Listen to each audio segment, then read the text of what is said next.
Join me today as we talk about Lego using how they handled space in 2024 as a template for other themes in the future.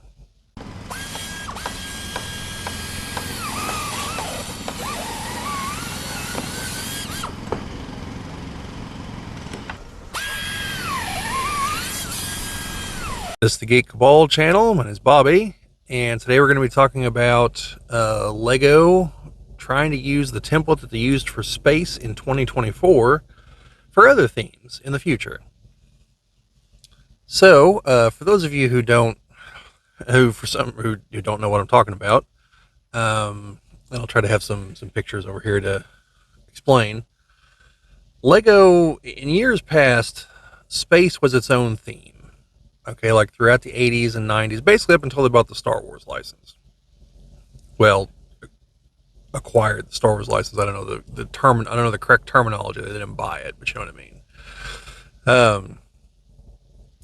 And then they thought it was going to be a competing element because Star Wars is space stuff, right? So,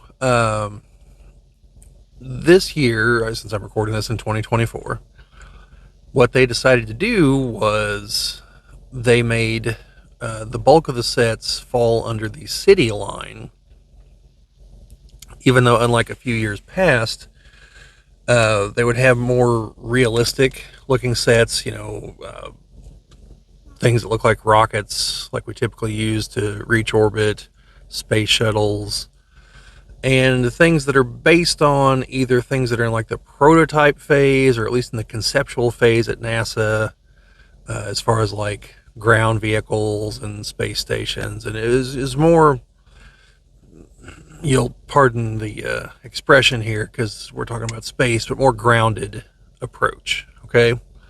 Whereas this year, they looked more fantastical.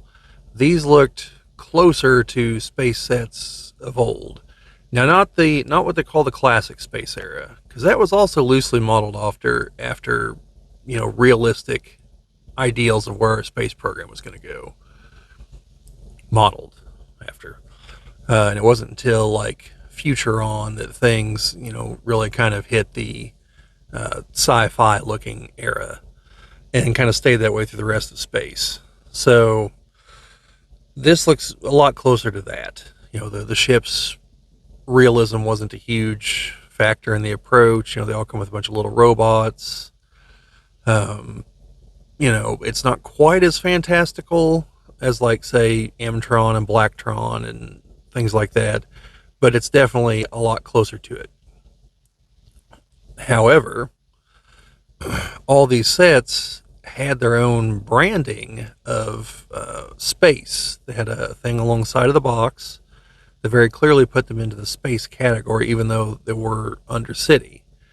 And then there were a couple of Friends sets that also had this logoing on them, Technic sets, and a whole wave of the collectible minifigures. So, and some creator sets. I don't think I'm forgetting anything in there. If you know that I am, please let me know down in the comments. But the idea is that space kind of almost became a theme without a home, for lack of a better explanation here, and just kind of spread out to wherever they could apply it. And that was an interesting approach, especially with its less realistic aspects, because it's not like this was like the anniversary of the moon landing or something, and they wanted to celebrate it across the lines. This was a push, and I wish I knew what the origin of the idea here was, but I haven't ever seen anything from the Lego group to explain it. So, but like I said, this was like a push across all the lines to push this theme, and I'm wondering if going forward we're going to see more of this with other themes. Will we see this continue with the space theme? I don't know. Supposedly, the leaked list of polybags for 2025 has a space mech listed. So, we'll see. Does it become its own thing next year? And if so, what does that mean, like for Technic and for Friends and Creator, where it kind of spilled over into them? Does that keep going? I don't know. But the purpose of this video is speculating on whether or not you can actually do that for other past brands, or not brands, other past themes that Lego uh, has either left behind or only gets sporadic uh, support. So, like for instance, I recently did a video talking about Castle and whether or not what I would like to see if it were to make a comeback to retail, not just the high end exclusives. So, could Castle, for instance, be branded this way? Well, I think it could be, but I think Castle and Pirates would both face some a few challenges because, for one, like I don't know what you do for City.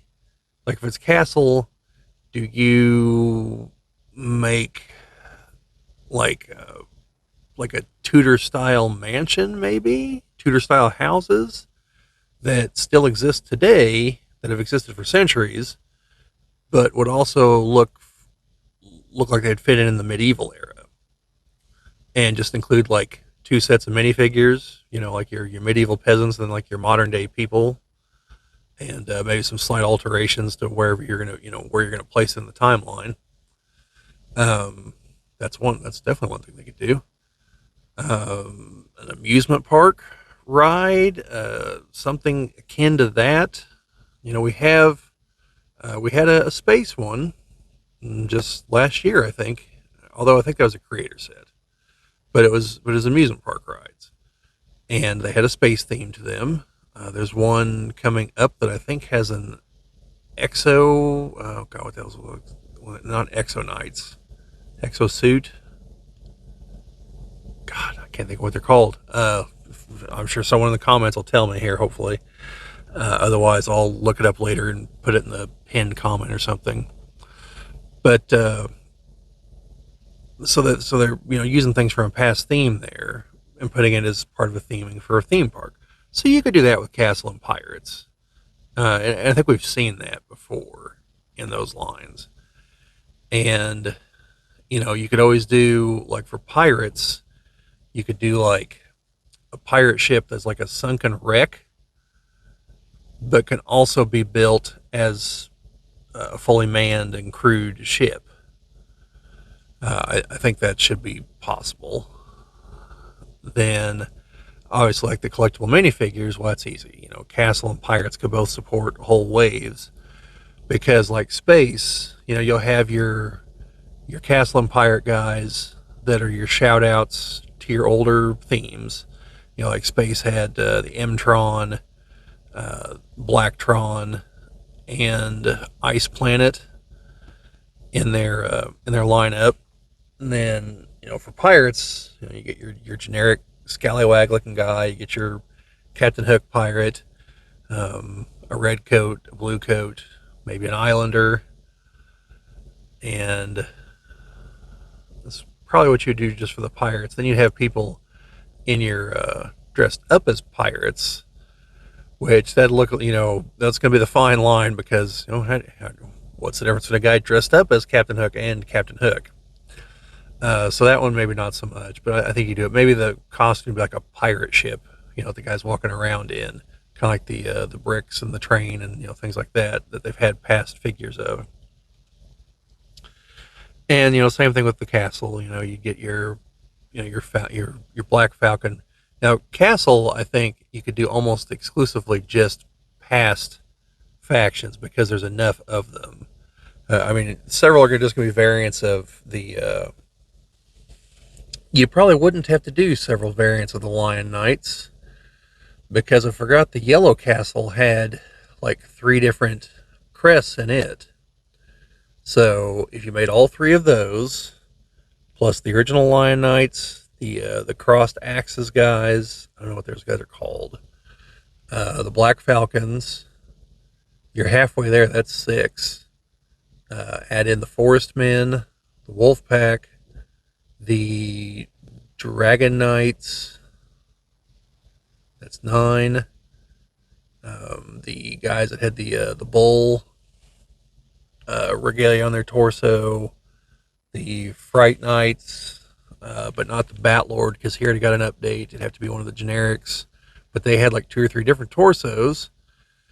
Um, so you could do those, and that'd round you out to your 12. I mean, you could go for a bigger set if you really wanted to. So that would be something that could be done. That could almost be 2 waves because you also have nobility and peasants, and a lot of those factions had multiple torsos. Plus, you'll need guys in actual armor and everything. So, yeah, like Castle, you could probably stretch across 2 different collectible minifigure sets. Um, Probably not back to back. I would think they'd want to space them out. But Pirates, that one's a little lesser. I'm sure there's like other figures you could throw in there because I'm sure there's a few civilian types you could throw in. Women, either as a lady pirate or as a like an Elizabeth Swan type. Um, Maybe some other famous pirates you could make figures of, like Blackbeard. Somehow make him a little bit taller or something. But yeah, so you could definitely do those. Now, Technic is where you run into a real potential issue because I don't know if Technic has like a standing, oh, it needs to be modern and or futuristic looking things, or if it just has to have mechanical inner workings that you can make with Technic bits. Now, if it's that second one, then you're better off because there, for Technic for Castle, you can make a catapult or a trebuchet, battering ram, siege weapons essentially. And there it's just going to come down to, is Lego comfortable making sets that explicitly are war material type sets? Now it's ancient world, and so they've made regular Lego sets of those things in the past. They probably wouldn't have an issue with it because they're nowhere near modern. You're talking weapons from centuries ago. But those you could do. Something like a functioning trebuchet. That has a sale value all on its own because people will be like, oh, I can actually just fling things across the room with this thing. All right. So you'll have people beyond Castle fans buying that. It would just come down to, would it even be in Castle scale, or would it just be its own like random scale like most Technic sets are? Probably that second one, but you never know. Always a first time for everything, I suppose. I don't think any Technic sets come with regular Lego figures. I know there used to be Technic figures, and I've got one somewhere, but I haven't seen those guys in a long time. Now Pirates, maybe like some functioning bits on a ship, but I don't know. Like you might get into some real expense there because you'd have to build the ship itself, and then the chunks of it that would have the mechanical parts, and then the scale that might get away from you in terms of cost. So maybe more like wooden cranes that they would have used in port to unload the ships. Maybe something to do with a dry dock where they'd build the ships and get them out so that so that you could control the scale. It'd be a much smaller ship. Something like that. I think it could work. Not the cannons because there's nothing really mechanical to them. It's a metal tube that you stuff a bunch of powder in a ball into. So yeah, I mean that one might fall. That one might be a little bit iffy. Friends. I mean, since the space sets are like futuristic space sets, I guess you could just make Friends stuff in the Castle and Pirate era with them, wearing, Castle and piratey type stuff, and the sets, looking suitably more colorful, I guess is the term I'll use here. So they look more like sets that would appeal to girls, because that is the point of the Friends line. And Lego seems to be succeeding with that. So it'd probably like Castle would focus a little bit more on the princesses and stuff like that. I would imagine pirates. There, I'm not so sure. Maybe a kind of colorful pirate ship with a mostly girl crew. Maybe, I don't know. Let Lego figure that one out. Um, yeah. Now, creator, there've been very recently 3-in-1 castle and pirate sets, and they're both on the expensive end because for castle it's a castle, and then you can rebuild it as other parts, or you can buy several of them and build all of them and combine them, or do like these insane people on the internet and buy like 5 of them and uh, combine all the parts into one really really gigantic castle, well, really detailed castle anyway. And then the pirates, it can be it's I think it's a like a treasure island kind of deal, sunken pirate ship, or the functional pirate ship. And so there, I mean, you can do that. I'm not saying that they wouldn't necessarily go that route again, because they might. Although since the pirate set since both those are fairly recent, I think they'd probably go a different route.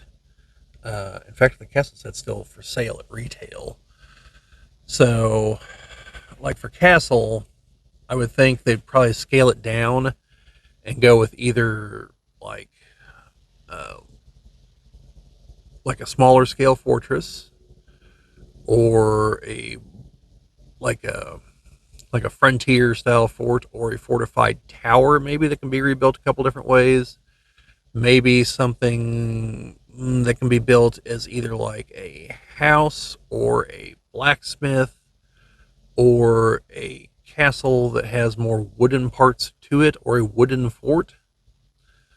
That's what you could do for castle. For pirates, be either a smaller ship, or maybe go with, instead of pirates, have it be either the blue or red coats, or the islanders can make a comeback. I don't know. And like then on like the smaller, like the real small scale, because like the creator space sets, I think are both in like the $20-$30 range. The ones that have the aliens in them. There's a couple other bigger ones that are like just generic parts that you can build space looking stuff in space colors. Now those are going to be easy, but also kind of drab for castle. It's like, here's your box full of gray bricks, some arches in there, and a few black tiles for a rooftop. That's mostly going to be it. Now, if they want to include parts to also make Tudor style buildings, so there you might need like an off white. Does Lego make an off white? I think they do. Um, or a yellow, and then some brown, lighter brown to be wood parts that go in front of it. Um, and with pirates, maybe things to build smaller ships, or a raft, maybe, or a small island outpost. You got to think smaller, but think multiple. Think how you could use the bricks to enhance other pirate or space things, or pirate or castle things. And that's all. This has just been talking about pirate and castle. I think you could do this with other things. Bionicle would be a bit of an interesting thought exercise, because Bionicle did have like actual sets, and not just the figures, but also like sets that could mostly work with other sets, that had smaller scale figures, like minifigure scale. So you could see Bionicle come back like that, and then with just a few sets, but have the bulk of them be under Technic, and that's where you reproduce the figures. Uh, Kind of at a loss for other themes, just off the top of my head.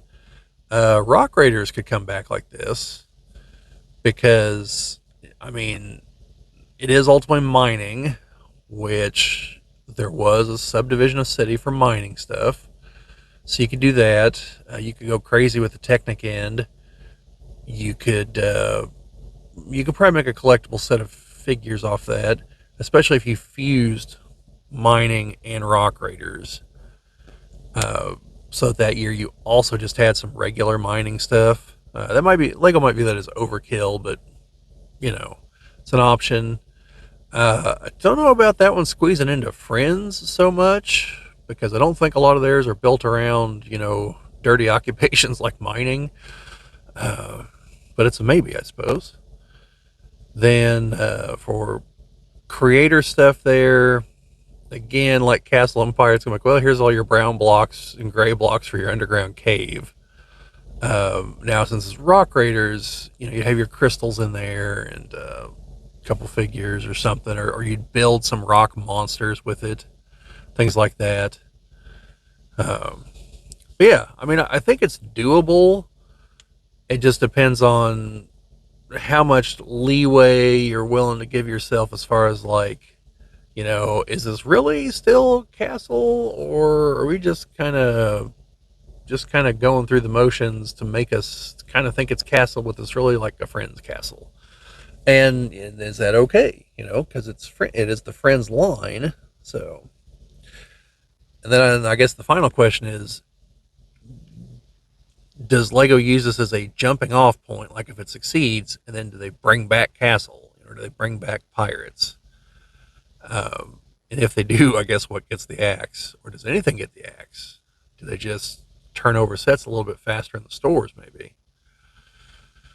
But that's another topic for discussion, probably, as far as the turnover rate and exclusivity and things like that. Um, Probably a broader topic. We might bring that up in the toys, tabletop, and beyond episodes. So anyway, that's probably it for my speculative rambling and my hypothesizing here as far as whether or not Lego can actually do this with other lines. I think they can. I don't know if they will. It's probably going to be determined by how successful the space push has been, and if there's a will within the company to do that. Because at the end of the day, Lego does need to make sure that there's still plenty of children buying their products. So, like, selling Castle Nostalgia to people like me, yeah, but you'll make money doing that if you do it right. But does that support a retail line? And if not, you know, do you go forward? I mean, obviously you don't if it doesn't support it. But, you know, where do you go then? Is there anyone in the company that's like, hey guys, let's try this, or does all the data say, no, it's a terrible idea? And then, of course, is the data correct? Because, well, I've gone round and round with people about the data and how the data is wrong, clearly so, before. Not on Lego, it was a Battletech issue. Um, Very, very, very brief anecdote here. This is online on the Battletech forums. After their first successful Kickstarter, which was the Clan Invasion Kickstarter, essentially I had several people trying to tell me that, well, the data says that people don't want vehicles. And by the data, they meant sales data of metal vehicles from Ironwind Metals and like speculative surveys that had been done sporadically over the decades, coupled with all kinds of anecdotal, well, no one ever brings vehicles to my game. And it's like, well, the rules are in a different rule book, and then, there's different models, and like there's all kinds of reasons why that happened that probably had nothing to do with people being interested in using vehicles. And so I was saying in what was then their next Kickstarter, the Mercenaries Kickstarter, that Catalyst should consider making a test set of vehicles, and make it a spattering. Take whatever the most popular helicopter is, whatever the most popular artillery, most popular tank, most popular hover tank, jeep, whatever. That's the set, and if that sells, then build on that, and if not, well, it's a nice one-off. And like I said, I just got all kinds of flack of, oh, that'll never sell, this will never, and then the Mercenaries Kickstarter rolled out, and like half the sets were vehicle sets, and it made way more money than the previous Kickstarter. So, I kept trying to argue with them that, like, look, guys, per the data, the last Kickstarter should not have succeeded because there aren't enough BattleTech fans to make that happen. Clearly, there's been a shift, and as such, the old assumptions should no longer be automatically held to be true. You periodically have to update the data and your conclusions, and you have to make sure that you're asking the right questions. You have to make sure that you're asking the right people. So, like, if you do a survey of adult fans of Lego, AFOL, I don't know if you actually pronounce it like awful, AFOL, or, if you're just adult fans of Lego, or AFOL, or, down in the comments, let me know if you know that answer to that. But, if you survey adults, you're going to get a different answer than if you survey kids. And if you survey kids, you have to ask follow-up questions, okay? Because otherwise you wind up where the action figure community is at the moment, and has been stuck for a while, and that is that, oh, well, Batman sells, Duke sells, Superman sells. So they'll release a wave of Batman figures. Before figures 3 of them will be Batman. Now, that doesn't work, because even as a kid, I understood that, Batman's got to have enemies to fight, because otherwise, what the hell's he doing? So no, you need to have, like, in a wave of 4 figures, like one Batman and several villains, the other 3 being villains, and then in your cases, you just have, say you got a case of 12 figures. No, say you got a case of, like 16 figures, okay? You won't, because the shelves don't hold that many, but let's say hypothetically you do. Okay, so there you pack in 3 of each of the villains, and then like 7 of Batman, so that any kid who wants Batman can get him, and then they can get some combination of the 3 villains. There will always be a villain there to also buy for Batman to fight. So, yeah, that's what you need. And, you just get baffling results like, oh, I only want 1 Cobra Viper. And meanwhile, the adult collectors over there like, kid, did you watch the cartoon? Like, there's endless legions of those guys. You need like 50 of them. And so, adult collectors go in and buy all of them. And then the kid's like, well, I've got Duke. Yay, he's the guy I wanted, but now who's he going to fight? So, you just get terrible data, and then you form conclusions based on terrible data, and, well, it's, garbage in, garbage out. So that's why Lego spent a long time using their surveys for the Friends line to make sure that they actually understood what was going on. And so you can't just ask questions and be like, okay, well, that's it, let's wrap it up. No, you ask follow-up questions. And you get people that actually want to participate in the process, or, you do waves of surveys. But it's better if you can get some people that you can get to agree. They'll be like, hey, I'm a collector, and I, buy X number of, spend X dollars on Lego. I've got this kind of stuff in my background. So you get, you get their metrics. They'd be like, okay, be like, would you want to see this theme return? And okay, so they say yes. Well, so there's a lot of follow-up questions like, okay, you want to ask them things like, would you want it like A or like B? Or possibly, A, B, or C, or whatever, and then get actual feedback. Why would you prefer it that? If it were the other, would you still buy it? If it were, this other variant, would you buy it? Would you prefer this other variant? If it were that variant, but you had some control over what happened within that variant, even though it's not your ideal situation, but what would we need to do to make it closer to the ideal situation? You have to have a lot of follow-up questions so that you understand the whole thought process, and you understand why people want what they want. Because it's not just enough to know what they want, you need to know why. Because then you can potentially anticipate what they're going to want more down the road. You need to, it's like this guy I keep seeing in these YouTube shorts. The British guy's he's in sales and marketing, and he keeps talking about these various problems and how companies have overcome them, and it all involves understanding the why, the psychology behind decisions, not just the decision. Like he mentions McDonald's. He's like, McDonald's isn't successful because they have good food. I mean, it's okay, but that's the point. It's always okay. You know exactly what you're getting, obviously barring people screwing up the order. But like, what the sandwich is going to taste like. You know what the nuggets are going to taste like. You know what the Coke tastes like, and it's again, barring a screw up, it's always going to be that. And the scripts, all things considered, are actually pretty minimal. If you have any idea how many burgers they actually sell in a day. So that's their in. It's consistency, because people value consistency more than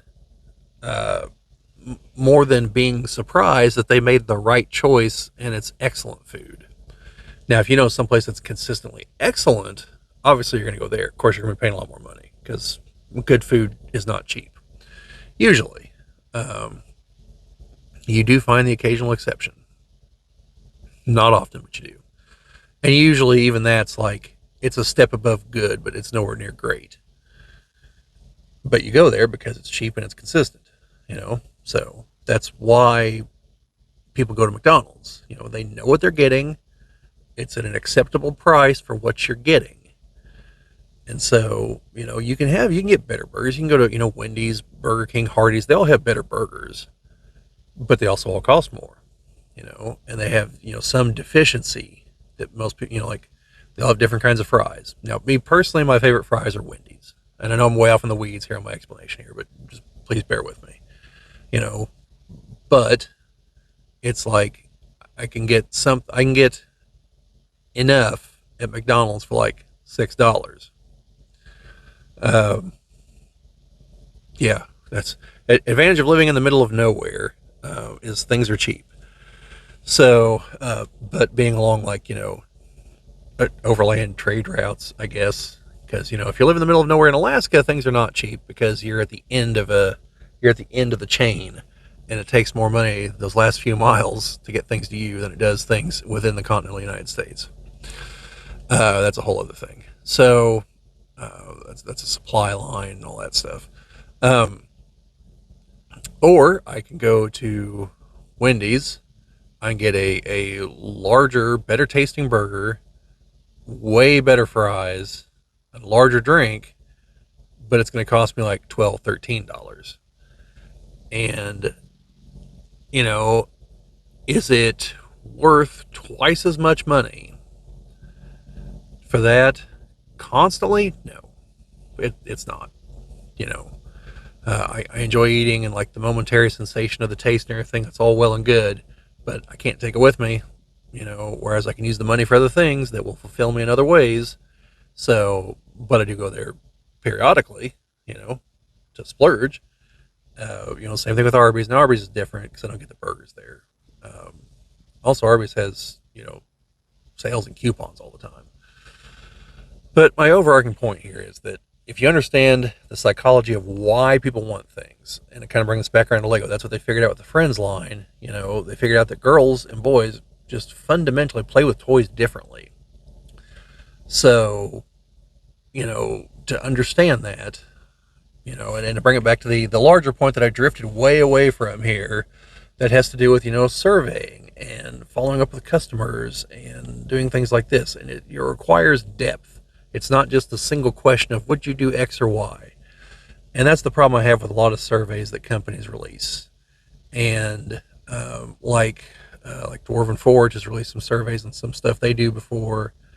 And now they do multiple rounds of surveying. It's just that, there could be there could always be another round, is what I'm saying.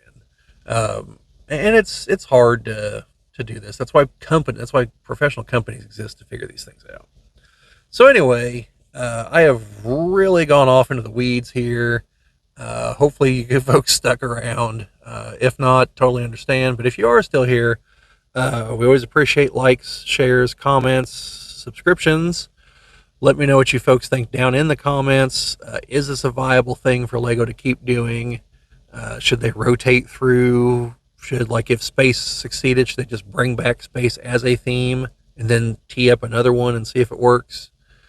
Um, yeah, and if you're wanting to help us grow the channel, sharing and commenting are the best ways to do so, because it gets the word out and obviously gets the views, which ultimately gets subscribers and all that fun stuff. Or so they tell me. Again, I really need to watch the videos on the psychology of why people do the things they do on YouTube. But I'm here to talk about things I like to talk about, along with the other people here on the channel. And yes, if you've only seen most of the videos with me, yes, there are other people on here. That's why it's a cabal and not just me. But everyone has lives and schedules and everything, and I'm hoping to get us to a place where I know Jim is just very busy with things, and I know he wants to make stuff with him or him and Owen. Um, Owen has some interests that he wants to talk about, and Chad is in the middle of a project that I keep trying to convince him to document. Where hopefully he has been, but at the very least he'll be doing something once he's done with it. So, there are other solo ventures here. It's just that a lot of it's me at the moment. So that's just the way it is. But yeah. So anyway, like I said, let me know what you guys think down in the comments. But otherwise, that's about it from me. So I guess keep on bricking. I guess that's what we're going with here for the Lego stuff. So keep on bricking.